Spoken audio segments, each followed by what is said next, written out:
The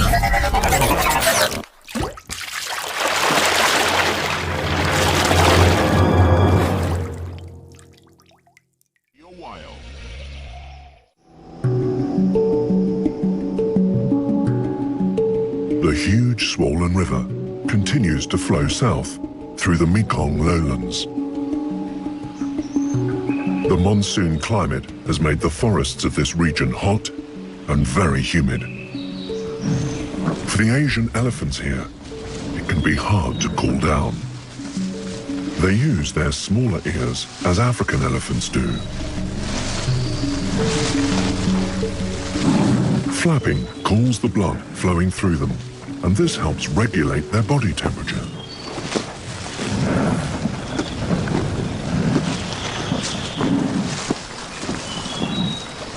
Highly social and emotional creatures, they often touch each other with their trunks, reinforcing family bonds.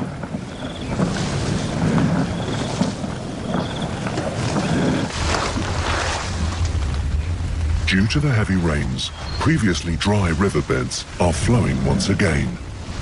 The matriarch leads her family to take a refreshing dip.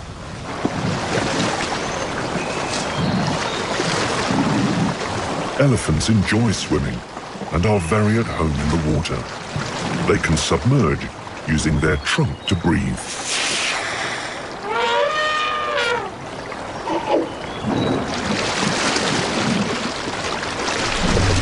Their trunk can also hold a remarkable 10 litres, about 1/20th of what they need to drink in a day.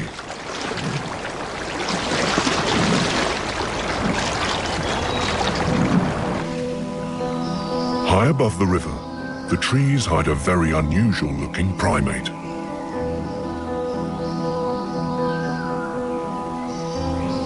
As the branches sway, they reveal the painted face of a black-shanked duke.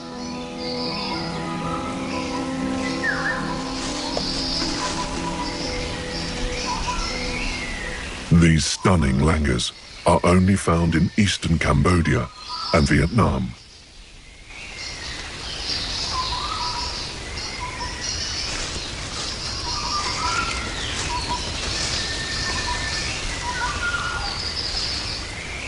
The Cambodian forests are home to the largest known population. They are predominantly arboreal, living their life in the trees. With a break in the rain, the troop makes the most of the opportunity to forage. Leaves make up the majority of their diet, and like all leaf eaters, they have a special stomach to help break the cellulose down. Unripe fruit is also a favorite food, and now it's the wet season, more fruit will be on their menu.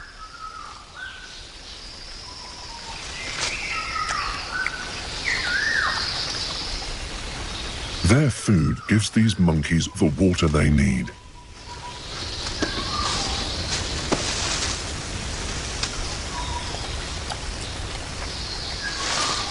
Babies still relying on mum for milk have to hold on. To find the tenderest leaves and unripe fruit, the group needs to move from tree to tree. But they're built for this. Long hind legs propel them across large gaps, and a long tail helps them balance.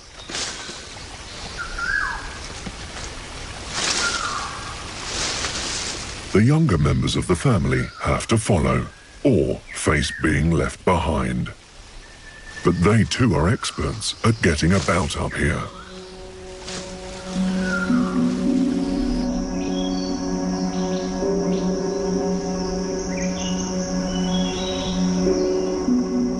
Back on the ground below them, an Asiatic black bear is out foraging. This forest is one of the pockets of habitat in Cambodia where it still exists. Some Asiatic black bears hibernate, but the climate here means it never needs to.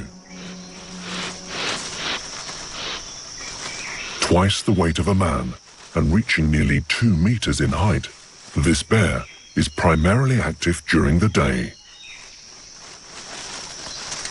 Incredibly, it seems to be able to shift its body clock in order to eat whatever food is available.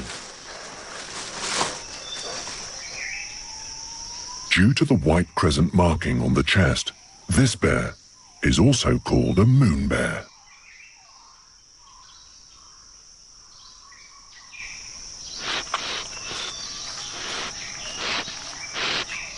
It has an acute sense of smell and uses it to sniff out anything it can eat.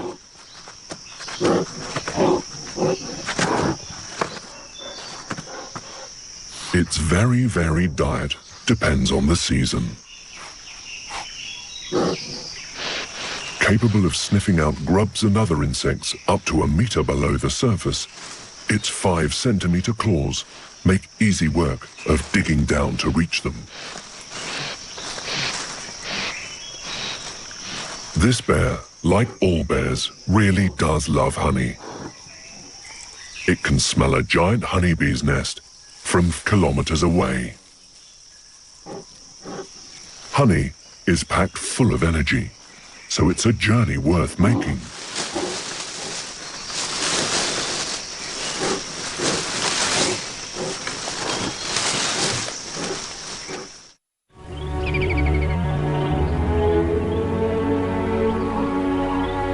By the height of the monsoon, the volume of water traveling south is so large that when the Mekong meets the swollen Tonle Sap River, the water is pushed back upstream and floods the Great Lake of Cambodia.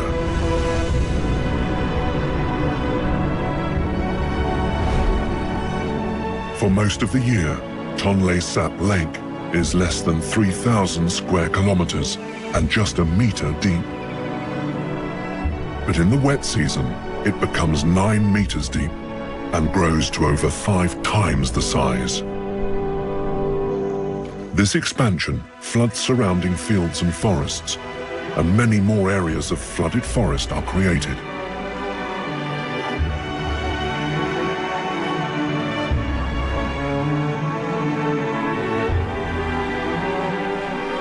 It's home to millions of breeding fish and colonies of nesting waterbirds.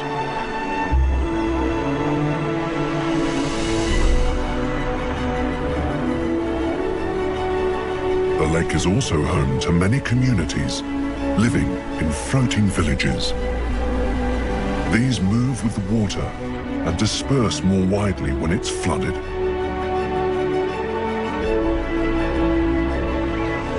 Over 1 million people live here, making their living by fishing.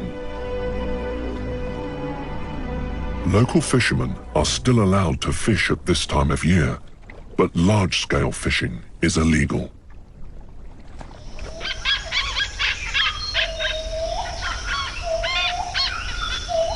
Another primate of Cambodia, inhabiting the forests around Tonle Sap, could be on its menu. Germain's silver langurs are the acrobats of the forest. Agility is the key to their survival, and they are perfectly designed for their world. Hands and feet have opposable thumbs, which make climbing effortless.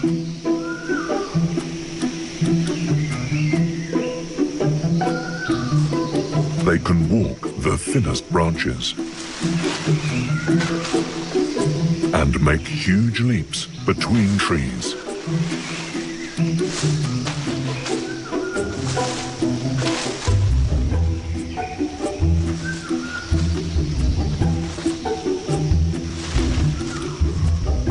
Babies quickly learn the ropes.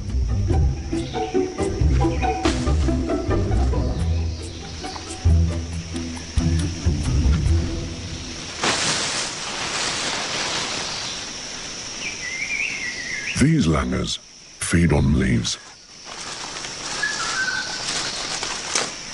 This is possible thanks to specially adapted grinding teeth.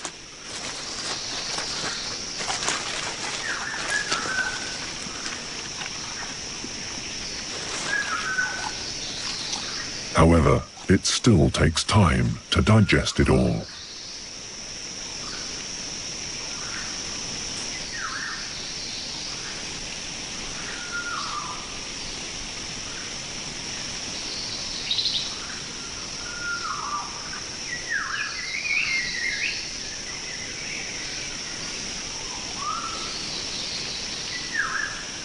Cambodia is a land of surprises.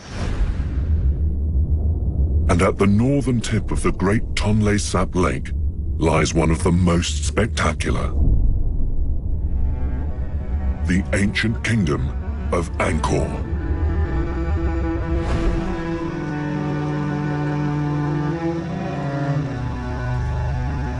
Angkor Wat Temple was the seat of the Khmer Empire over 800 years ago.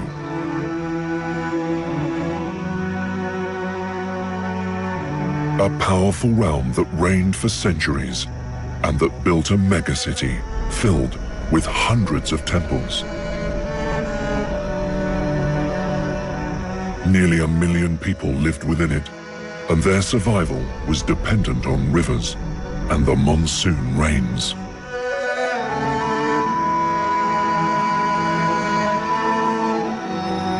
Angkor's location wasn't chosen for religious or cultural significance, but for access to Cambodia's water.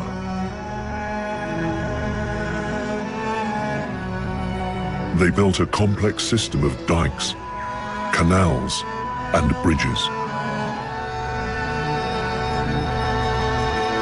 and reservoirs called barrays. They perfected the art of harnessing water. But being so reliant on the yearly rains was their ultimate downfall. Failing monsoons and extreme drought caused the Khmer civilization to collapse. These temples were once bustling. Now only a few Buddhist monks come to pray and contemplate. Something else has moved in.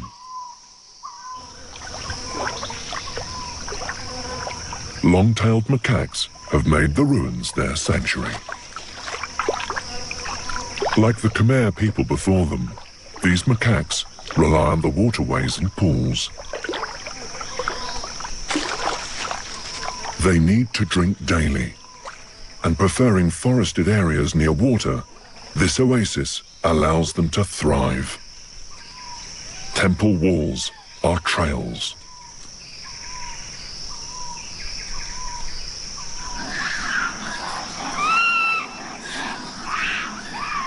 Abandoned stones are a playground.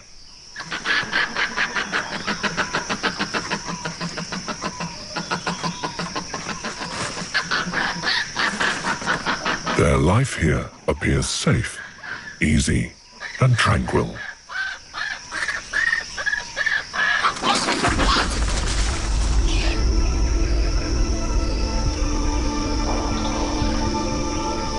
Some of Angkor's crumbling temples are no longer of any use to man. They have been swallowed back up by the jungle.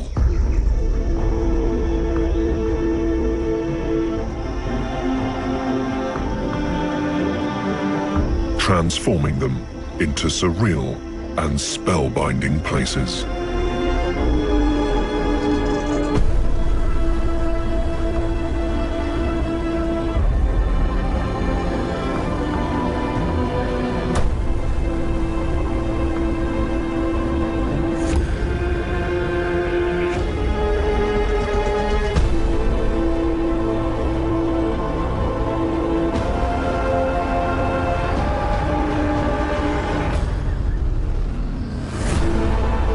Jungle temples have been reclaimed by the wildlife, and at night, one of their most bizarre inhabitants comes out to hunt.